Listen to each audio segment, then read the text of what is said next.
This is Top Accolade Global News Updates. I am Soibifa Jackridge. Israeli forces have taken control of a buffer zone along the border between the Gaza Strip and Egypt, the country's military said, giving Israel effective authority over the Palestinian territory's entire land border. Israel also continued deadly raids on Rafah in southern Gaza despite an order from the International Court of Justice to end attacks on the city, where half of Gaza's 2.3 million people had previously taken refuge. In a televised briefing, Chief Military Spokesperson Daniel Hagari said Israeli forces had gained operational control over the Philadelphia corridor using the Israeli military's code name for the 14-kilometer long, that is 9-mile corridor along the Gaza Strip only border with Egypt. The Philadelphia corridor served as an oxygen line for Hamas, which it regularly used to smuggle weapons into the area of the Gaza Strip. Hagari said Hamas is the armed Palestinian group that governs the blockaded territory. Hagari did not spell out what operational control referred to, but an Israeli military official earlier said there were Israeli boots on the ground along part of the corridor. The border with Egypt along the southern edge was the Gaza Strip's only land border that Israel had not controlled directly. Earlier, Israel sent tanks on raids into Rafah. They had moved into the heart of Rafah for the first time despite an order from the top United Nations court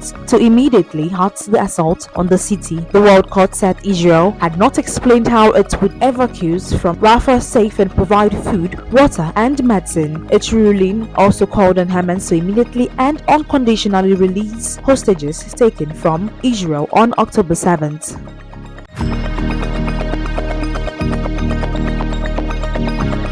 The United States will boycott a United Nations tribute on Thursday to Iranian President Ibrahim Raisi, who was killed earlier this month in a helicopter crash, a U.S. official said. The 193-member UN General Assembly traditionally meets to pay tribute to any world leader who was a sitting head of state at the time of their deaths. The tribute will feature speeches about Raisi. Iran's mission to the United Nations in New York declined comment. Raisi, a hardliner who had been seen as a potential successor to Supreme Leader Ayatollah Ali Khamenei, was killed when his helicopter came down in poor weather in mountains near Azerbaijan border on May 19th. The United Nations should be standing with the people of Iran, not memorializing their decades-long oppressor, said the U.S. official. Raisi was involved in numerous horrific human rights abuses, including the extrajudicial killings of thousands of political prisoners in 1988. Some of the worst human rights abuses on record,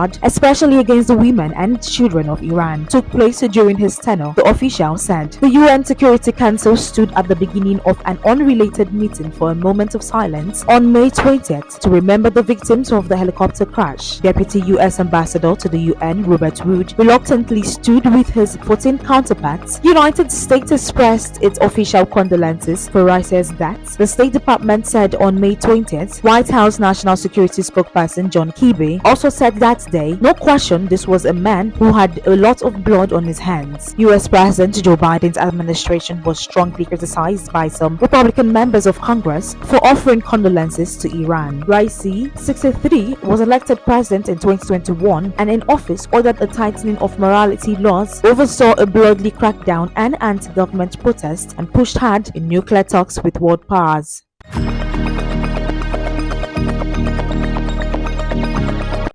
14 Hong Kong pro-democracy activists were found guilty and 2 were acquitted on Thursday in a landmark supervision trial that critics say could deal another blow to the city's rule of law and its reputation as a global financial hub. The verdict in Hong Kong's biggest trial against democratic opposition come more than 3 years after police arrested 47 Democrats in dawn raids at homes across the city. They were charged with conspiracy to commit subversion under a national security law imposed by China. Sentencing will come at a later date for those found guilty. With prison terms, 31 defendants pleaded guilty and 4 of them have become prosecution witnesses. The US and some other countries have criticized the trial as political motivated, calling for the accused to be immediately released. Diplomats from several countries, including the US and European Union, attended the hearing. Australia has expressed our strong objection to the Hong Kong authorities on the continuing broader application of national security security legislation to arrest and pressure pro-democracy figures. Foreign Minister Penny Wong said in a statement, she said her government was deeply concerned with the verdict and would continue to seek consular access to Gordon NG, an Australian citizen and one of those convicted.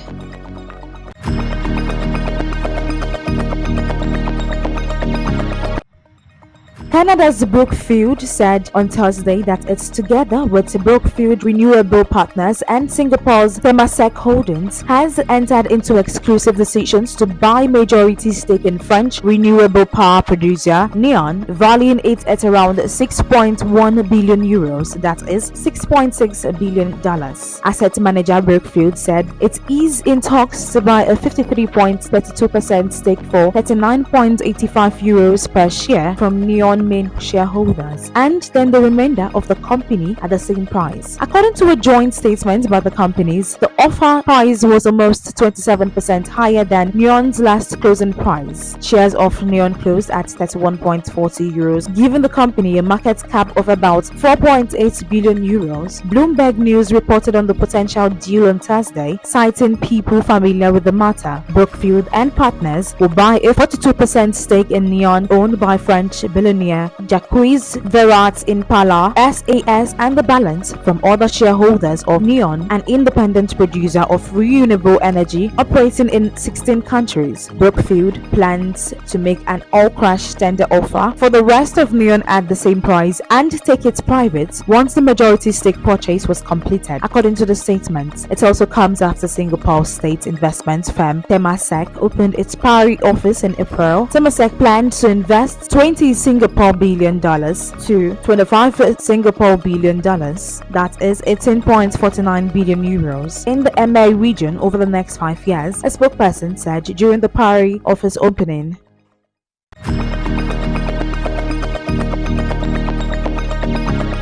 Google will invest $2 billion in Malaysia to develop its first data center and Google Cloud region in the country, the unit of Alphabet said on Thursday, the latest in a wave of expansion by global tech firms into Southeast Asia. The government said the investment would advance Malaysia's digital ambitions, and the artificial intelligence, AI capabilities and other advanced technologies would help local industry move up the global value chain. With a young tech-savvy population of 670 million, Southeast Asia has been attracting plenty of interest and investment recently from technology giants including Microsoft, Amazon, Nvidia and Apple. Google said in a statement the data center and cloud region will be located in Sime Properties, Elmina Business Park in central Selangor State. The data center will power services including search, maps and workplace, and will help deliver AI services, while the cloud center will offer services to local firms and public sector organizations, it said. Last November, the government and Google announced a collaboration aimed at accelerating innovation domestically. Other tech giants have also been announcing large investments in the region. Microsoft Satya Nadella announced cloud services investment worth $2.2 billion